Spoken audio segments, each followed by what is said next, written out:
Di dunia ini, setiap makhluk hidup memerlukan udara untuk bernapas. Saat kita bernapas, oksigen dari udara masuk ke dalam tubuh dan digunakan untuk menghasilkan energi. Tanpa udara, manusia, hewan, dan tumbuhan tidak akan bisa bertahan hidup.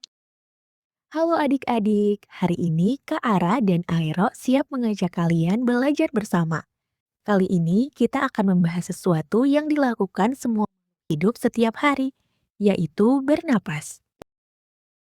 Bernapas adalah proses menghirup oksigen dan mengeluarkan karbon dioksida dan uap air. Kali ini kita akan mempelajari organ sistem pernapasan manusia dan fungsinya. Tahukah kamu, setiap kita bernafas, sebenarnya banyak organ yang bekerja sama agar tubuh kita mendapatkan oksigen dan mengeluarkan karbon dioksida. Selanjutnya, kita akan membahas organ pernapasan manusia. Organ pernapasan manusia terdiri dari hidung, faring, laring atau pangkal tenggorok, trakea atau batang tenggorok, bronkus atau cabang batang tenggorok, paru-paru. Pertama, udara masuk melalui hidung. Hidung merupakan tempat pertama udara masuk ke dalam tubuh.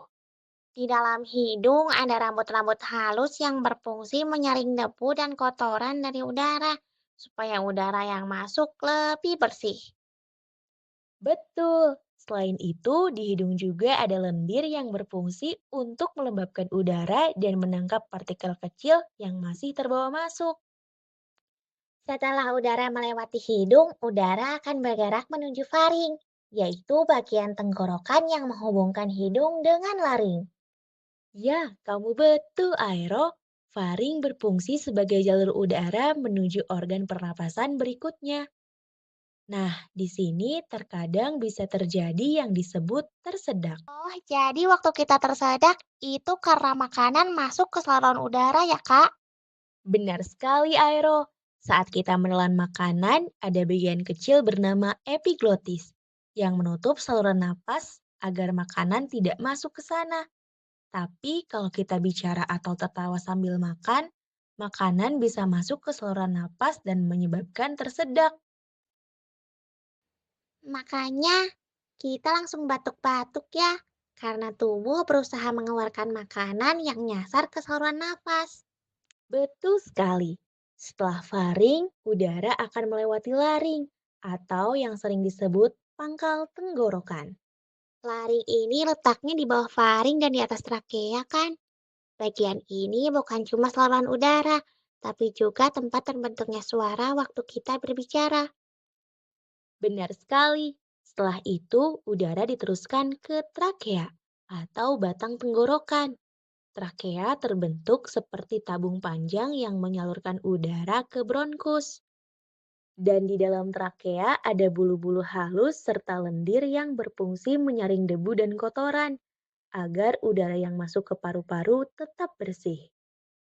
Nah, dari trakea, udara masuk ke bronkus, cabang dari trakea yang menuju paru-paru kanan dan kiri. Fungsinya adalah menyalurkan udara ke dalam paru-paru.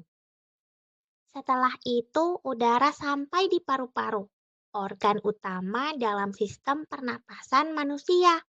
Di dalam paru-paru terdapat banyak gelembung udara kecil yang disebut alveolus. Di alveolus inilah terjadi pertukaran gas.